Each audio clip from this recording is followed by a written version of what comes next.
ধানের শীষ মার্কার প্রার্থী যিনি উনি বলছেন যে হিজাবি মহিলারা ভোট দিতে যেতে পারবে না, তারা যদি ভোট দিতে যায় তাহলে তাদের হিজাব খুলে দেওয়া হবে। আমরা নির্বাচন কমিশনের কাছে যাওয়ার পরে আমাদের যে অভিযোগ ওনাকে জানানোর পরে উনি আমাদেরকে আশ্বস্ত করেছেন এবং ওনার আশ্বস্তের ভিত্তিতে আমরা জেলা প্রশাসক সাহেবের কাছে আসছি ওনাকে আমাদের সমস্যাটা জানানোর জন্য। তো আমরা জেলা প্রশাসক সাহেবকে না পাওয়ার কারণে আমরা এডিসি সাহেবকে, সহকারী জেলা প্রশাসক সাহেবকে আমরা আমাদের অভিযোগটা জানানোর পরে উনি আমাদের কাছে বলেছেন যে ঠিক আছে, আপনারা আপনাদের ভোটাধিকার আপনারা নিশ্চিন্তে প্রয়োগ করতে পারবেন। এক্ষেত্রে আমাদের আইন শৃঙ্খলার ব্যবস্থা দেখার দায়িত্ব আমাদের, আমরা সেটা দেখব, আমরা সেটা নিশ্চিত করব। কিন্তু ভোটের ব্যাপারে সমস্ত কিছু দায় দায়িত্ব হচ্ছে রিটার্নিং অফিসার। তো সেক্ষেত্রে আমি বললাম যদি ঠিক আছে আপনাদের দায় দায়িত্ব না থেকে থাকে ভোটের ব্যাপারে, তাহলে রিটার্নিং অফিসার যদি আমাদেরকে নিরাপত্তা দিতে ব্যর্থ হয় তাহলে আমরা নিজেরা অ্যাকশানে যাব।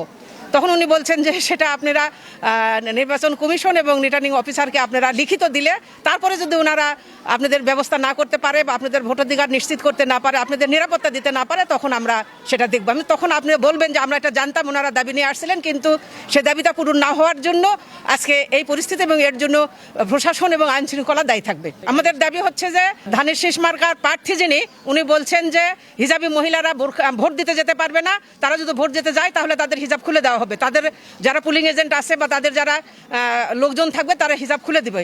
তো এটা মুসলমান হিসাবে আমাদের অধিকার ক্ষুণ্ণ করা হয়, নাগরিক হিসাবে আমাদের অধিকার ক্ষুণ্ণ করা হয়, ইসলামের অবমাননা করা হয়।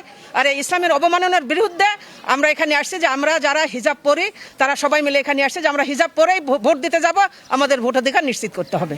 আমরা আইনের প্রতি শ্রদ্ধাশীল, এটা যদি আইনের জন্য যদি হয় সেক্ষেত্রে যারা পুলিং এজেন্ট মহিলারা থাকবে, নারীরা থাকবে, তাদের কাছে আমরা আমাদের চেহারা দেখাবো, অসুবিধা কি আছে। কিন্তু 12 তারিখের নির্বাচনে আমরা দেখেছি যে সেখানে তাদের পুরুষ পুলিং এজেন্ট ছিল। হ্যাঁ, এই আশঙ্কা আমরা করছি। তো সেক্ষেত্রে আমরা পুরুষের, আমরা যারা পর্দা করি, আমরা যারা হিজাব করি, তারা তো এটা আমরা মেনে নিতে পারি না, যার কারণে আমাদের এই দাবিটা। আমার পরিচয়, আমি বাংলাদেশের একজন সাধারণ নাগরিক। আর আমার আরেকটা পরিচয় রয়ে গেছে, সেটা আমি সদর উপজেলার সাবেক মহিলা ভাইস চেয়ারম্যান। আমার নাম মিসেস সাজেদা সামাদ। বিভিন্ন জায়গায় আমাদের বোনদের বাসায় যে হুমকি দেওয়া হচ্ছে, রাত 12টা থেকেও রাতেও যাওয়া হচ্ছে 12টার দিকে, আবার দুপুরেও যাওয়া হচ্ছে সন্ত্রাসীদেরকে নিয়ে, এবং বলা হচ্ছে যে নির্বাচনের দিন মহিলাদেরকে দেখে নেওয়া হবে। এতে আমরা বুঝতে পারছি যে সুস্থ নির্বাচনের আশঙ্কা আমরা দেখতে পাচ্ছি। এবং 12 তারিখে যেভাবে ইঞ্জিনিয়ারিং করা হয়েছে, আমরা মনে করছি যে 9 তারিখে এরকম ইঞ্জিনিয়ারিং এর ভোট হওয়ার একটা সম্ভাবনা দেখা যাচ্ছে। আরো একটা কথা যেটা বলছে সেটা হচ্ছে যারা ধানের শীষে ভোট দেবে না তারা ফ্যামিলি কার্ড পাবে না, তারা কৃষি কার্ড পাবে না, তাহলে এটা তো নির্বাচনে আচরণ বিধি লঙ্ঘন করা হচ্ছে। এর বিষয়ে কোনো ব্যবস্থা নেওয়া হচ্ছে না। এগুলো আমরা দেখছি যে নির্বাচন আচরণ বিধি লঙ্ঘন হচ্ছে, কিন্তু সেক্ষেত্রে কোনো নির্বাচন কমিশন বা রিটার্নিং অফিসার কোনো ব্যবস্থা নিচ্ছে না। তো এরকম ব্যবস্থা না নিতে থাকলে আমরা বরং আমাদের দাবি হচ্ছে যে ওনার প্রার্থিতা বাতিল করা হোক। উনি এত আচরণ বিধি লঙ্ঘন করার পরও কেন তার প্রার্থিতা বহাল থাকছে।